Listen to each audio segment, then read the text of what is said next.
Most people know Michael Jackson as the greatest entertainer who ever lived. Fewer know that behind the gates of Neverland Ranch sat one of the strangest, most personal, and most revealing car collections ever assembled. Not a collection of Ferraris and Lamborghinis chosen to impress, a collection that told the truth about who he actually was. Today on CAR SPARX, we are opening those gates. Number 10. The 1985 Mercedes-Benz 500 SEL. The one car he actually drove. In a collection defined by excess and spectacle, the car Michael Jackson kept.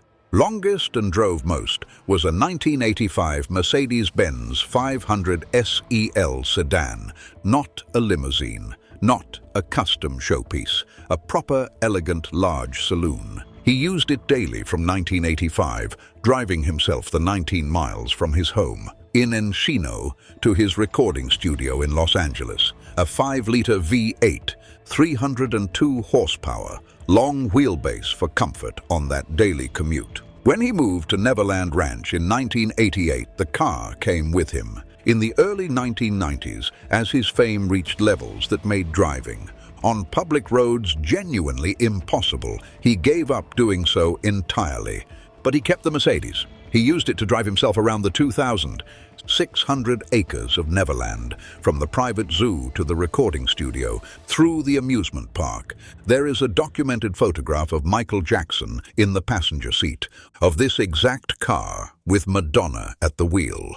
Two of the most recognizable people alive in that decade, in a Mercedes somewhere in Los Angeles. No drama, just a drive. He eventually gifted the car to his aunt for her birthday. After his death, it sold at Julian's auctions for $100,000, accompanied by photographs and the original bill of sale. It is the least remarkable car in the collection and the most revealing. Because a man who could have anything chose to drive that particular car for over a decade. Number 9. The 1990 Rolls-Royce Silver Spur 2 limousine.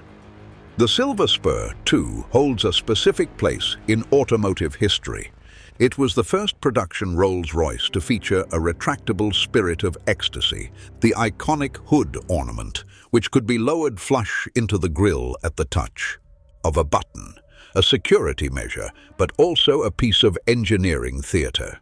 It was also, by most accounts, the last genuinely British Rolls-Royce before. BMW's acquisition moved production philosophies in a new direction.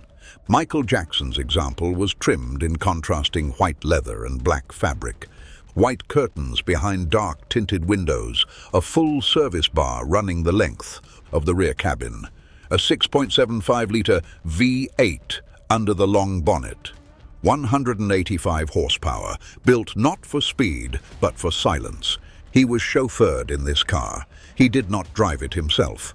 But then again, being the most famous person in the world does tend to complicate the morning commute. Number 8.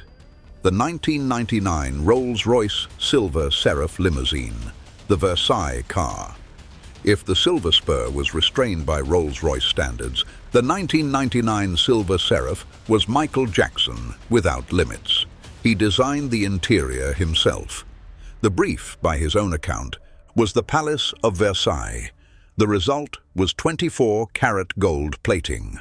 Across the handles, trim and inlays, crystal accents on the fixtures, cream leather so deep it belonged in a European palace ballroom.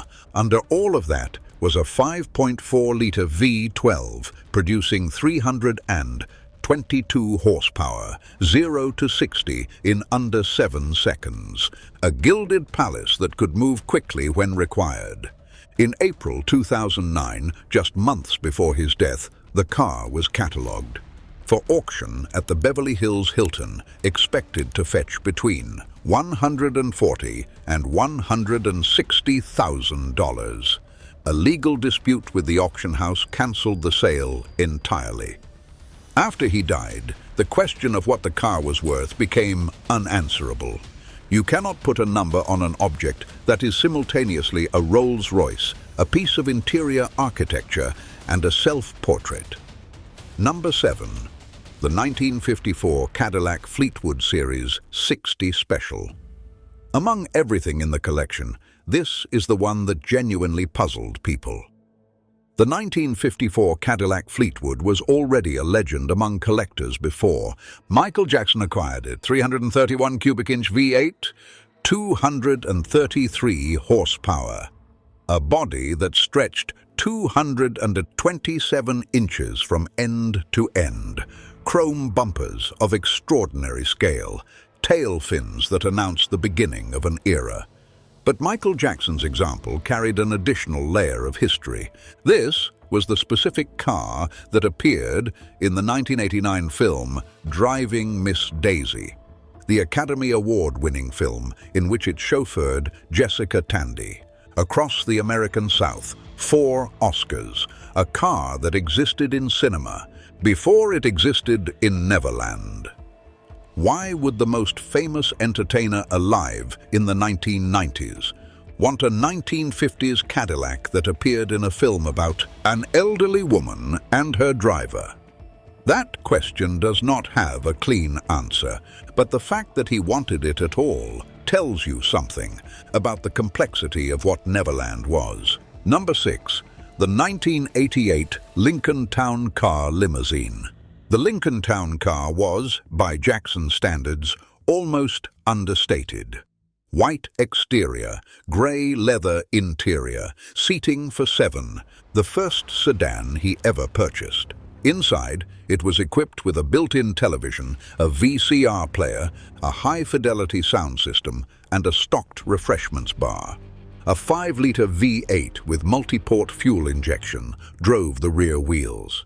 The windows were tinted. The intercom system ensured privacy. What stands out about the Lincoln is precisely what it lacked. No gold, no crystal, no Versailles references, no custom coach building. It was the car in the fleet that most resembled a normal car, and Michael Jackson appears to have valued that. Sometimes, even the king of pop needed a quiet ride. Number 5. The 1997 Neoplan Tour Bus. For the History World Tour in 1996 and 1997, Michael Jackson needed transport between venues. He bought a Neoplan coach and then designed it himself from scratch. The bathroom alone had porcelain walls, gold fixtures, and granite countertops. A crown was embroidered into the deep carpet throughout the main cabin. Individual leather seats replaced the standard coach rows, booths for his team. People who worked in touring at that level and had seen everything described the bus as unlike anything else on the road. After his death, it sold at auction for $100,000, a figure that, given what the bus represented, seems extremely low. Number 4. The 1986 GMC High Sierra 3500, the Neverland Fire Department. Michael Jackson bought a standard 1986 GMC High Sierra 3500 pickup truck, a 350 cubic inch V8, a working, capable American truck, built for hauling, towing, and construction. He sent it to a specialist coach builder and had it converted completely and seriously into a fire truck. Ladders, hoses, equipment lockers, firefighting gear throughout. The words Neverland Fire Department were painted on the side in formal lettering. It was parked on the ranch grounds alongside the merry-go-round. The fire truck never answered an emergency call. It existed because Neverland was a complete world. And a complete world, in Michael Jackson's understanding of one, required its own fire department. Children who visited the ranch climbed all over it. That, almost certainly, was the entire point. Number 3. The 1985 Mercedes-Benz 500 SEL. Wait, you know this one. This time let us talk about the Bentley. The 2001 Bentley Arnage Red Label Turbo, the celebrity hauler. This Bentley was the car Michael Jackson used to shuttle fellow artists, to to Neverland Ranch when recording the charity single, What More Can I Give? In the months following the September 11th attacks, Beyoncé sat in this car on the way to Neverland. A number of other significant artists made the same journey. Several of them signed the interior roof of the car. Their signatures are still there. The specification was distinctive even before the signatures. Black garnet exterior over barley leather, purple carpeting, burled walnut veneer panels, veneer picnic tables that folded from the rear seats, 2 DVD players, 3 flat-screen monitors, a CD changer and gaming system, installed at a time when no car manufacturer included these as standard. The Bentley Arnage Red Label produced 530 horsepower. From its 6.75-litre twin-turbocharged V8, 0 to 60 in under 6 seconds, top speed of 168 miles per hour, a car that transported people to the most extraordinary private estate in American cultural history and then carried their signatures home. Initially expected to sell for $150,000 at auction, Michael Jackson personally requested the sale be postponed. It never happened while he was alive. Number 2. The Peter Pan golf cart. This is precisely what it sounds like. A custom electric golf cart decorated throughout with imagery from Peter Pan. The hood ornament depicted Michael Jackson himself, dressed in the title role. Green tunic, feathered cap, tights, the complete costume. Peter Pan cushions on the seats, Peter Pan artwork on every panel. He used this cart as his personal transport around Neverland's 2,600 acres, from the private zoo to the amusement park to the cinema. When Oprah Winfrey visited the ranch for her 1993 interview, he took her on a tour of the property in this cart. Oprah Winfrey, riding through a private amusement park, in a Peter Pan golf cart driven by Michael Jackson. He had told her in the same interview that he identified with Peter Pan completely, the boy who refused to grow up, the boy who built a world where that was possible. When his belongings were auctioned, the cart sold for between $4,000 and $6,000. For what it represented about the man who owned it, that seems like very little. Number 1. The 1909 Detamble Model B Roadster replica. The Detamble Automobile Company operated out of Anderson, Indiana. It existed from 1909 to 1913, 4 years.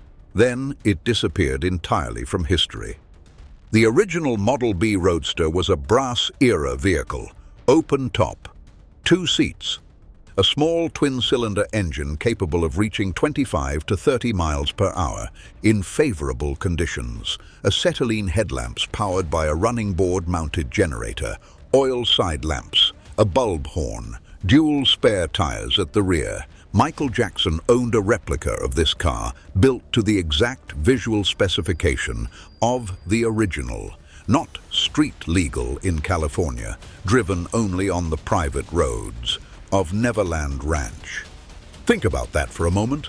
A man with enough wealth to own any car ever built chose to commission a replica of a vehicle from a manufacturer that ceased to exist in 1913, a car that even serious automotive historians would need considerable research to identify. That was driven at 25 miles per hour around a private ranch in the Santa Ynez Valley. It was not bought to impress. No one who came to Neverland would have recognized it without explanation. It was bought because Michael Jackson found it interesting. That, in the end, is the most honest thing you can say about this entire collection. Not the gold-plated Rolls-Royce, not the Versailles interior, not the Bentley carrying celebrities to a ranch in the California hills. A brass-era roadster replica from a company nobody remembers, driven slowly and privately around a world that only one person understood. If you have a car that says something true about who you are, not what you want people to think, drop it in the comments. I read every single one. We are CAR SPARX. See you in the next one.